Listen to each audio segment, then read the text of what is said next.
Bonjour à tous, je suis ravie de vous retrouver aujourd'hui pour une vidéo chronique littéraire puisque je vais vous parler du tout premier Maxime Chatham que j'ai lu. Il s'agit du roman intitulé Le Signal.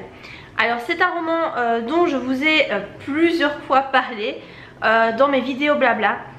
Parce qu'il m'a quand même bien fallu un peu plus de 3 semaines pour lire ce roman. Il fait quand même 800 pages donc c'est quand même une grosse brique. Et j'avoue que il m'a pas mal obnubilé pendant tout le temps où je l'ai lu. Voilà, c'était une histoire dont je n'avais pas du tout l'habitude. Je ne lis absolument pas ce genre littéraire. Tout ce qui est thriller, épouvante et tout, je n'avais jamais lu. C'est la toute première fois. J'ai lu un seul livre de Stephen King quand j'étais beaucoup plus jeune. Il s'agissait de La Ligne Verte. C'était pas un livre qui faisait forcément très peur. Et c'est tout. J'ai jamais lu d'autres livres dans ce style là. Donc c'était vraiment la première fois. Je savais pas du tout si j'allais aimer ou pas. Et en fait j'ai adoré ce livre. Mais vraiment adoré. J'en suis la première surprise parce que voilà, je m'y attendais absolument pas. Mais en fait j'ai vraiment beaucoup aimé. Donc pour les personnes qui ne connaissent pas Maxime Chatham, eh bien il s'agit d'un auteur de livres très angoissant, voilà, épouvante, thriller, des livres à suspense. Il en a écrit vraiment beaucoup.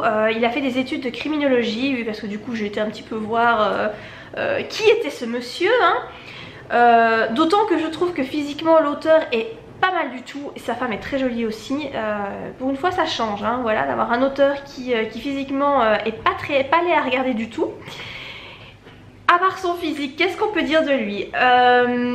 Il a un style, je trouve, qui est très dynamique, très rythmé. C'est vraiment très agréable de lire son livre. Franchement, moi les 800 pages, je les ai mais pas vu passer quoi. C'est ça, voilà. J'ai vraiment été happée dans l'histoire, happée dans son style. Il parvient mais très bien à faire ressentir une ambiance angoissante au lecteur. Enfin en tout cas, voilà, c'est toujours subjectif ce genre de vidéo. Mais pour ma part ça a fonctionné. L'angoisse, je l'ai ressentie de la première page à la dernière. Je trouve que voilà, l'histoire était... Enfin ça sortait de l'ordinaire. Bon en même temps voilà, comme j'ai jamais lu ce genre de bouquin, forcément j'ai pas beaucoup de connaissances là-dedans. Mais je m'attendais pas du tout à ça. Je trouve que les scènes avec... il y a une scène avec un épouvantail à un certain moment étaient vraiment très effrayantes. Personnellement je suis quand même quelqu'un qui a vite peur. Donc c'est sûr que je suis bon public pour ce genre d'histoire. Mais je vous avoue que pendant les 3 semaines où j'ai lu ce livre, je ne lisais plus le soir dans mon lit toute seule. Non. J'étais plus capable. Voilà, ça va peut-être vous faire rire, hein, mais j'étais vraiment plus capable parce que du coup j'étais hyper angoissée. Je l'ai fait une fois et en fait j'étais tellement mal que j'attendais que mon homme vienne me rejoindre pour dormir, mais il regardait un truc à la télé donc il était pas prêt de me rejoindre et j'étais mais pas bien quoi. Voilà, j'étais pas bien. Du coup je l'ai pu, voilà, je me suis contentée de lire ce livre soit la journée quand il faisait clair, soit le soir. Mais alors au lieu d'aller au lit lire, je me mettais à côté de mon homme dans le divan et lui il regardait un truc à la télé ou sur son PC et moi je lisais mon livre mais j'étais à côté de lui quoi. Du coup voilà, ça allait. Par rapport à l'histoire, je sais pas trop comment vous la formuler. En fait il y a plein de personnages qui entrent en compte dans cette histoire, mais en gros on va suivre donc l'histoire d'une famille, un homme avec sa femme, son fils, sa petite fille et son fils adoptif, puisque leur fils adoptif, puisque les parents du petit garçon sont morts dans un accident de voiture. Donc les petits garçons ont tous les deux 13 ans, ils sont cousins donc, et la petite fille elle a 2 ans, un truc dans le style. Et donc ils viennent s'installer dans une petite, une espèce de bourgade aux États-Unis, un truc hyper paumé, voilà, dans une espèce de cuvette. Voilà, loin de tout, loin de l'agitation de New York, etc. Parce qu'elle est très célèbre, lui a fait des pièces de théâtre, enfin bon bref, voilà. C'est des gens qui sont quand même connus à New York. Et donc en fait, une fois qu'ils débarquent là, ils se rachètent une fermette qui a été rénovée. Et il y a toute une série de phénomènes étranges qui vont apparaître. Mais dans toute la ville en fait, et pas que pour eux. Donc on va suivre leur histoire à eux, on va suivre aussi un flic qui commence, il y a beaucoup de meurtres, en tout cas de gens qui meurent, et donc il enquête et il trouve de plus en plus qu'il y a des choses vraiment très louches par rapport à ces meurtres, parce que c'est très sanglant, c'est très dégueulasse, c'est voilà, Maxime Chatham quoi, c'est pas des meurtres propres, nets, voilà, c'est dégueu, voilà. Il n'y a pas d'autre mot pour dire ça, c'est dégueu. Et à côté de ça, on suit aussi, donc à chaque fois qu'il y a quelqu'un qui meurt, on va suivre en fait son histoire. On voit en fait comment il meurt. Enfin pas à chaque fois, mais ça arrive plusieurs fois où on voit comment il meurt. Donc en fait il y a toute une série de personnes qui gravitent dans cette histoire.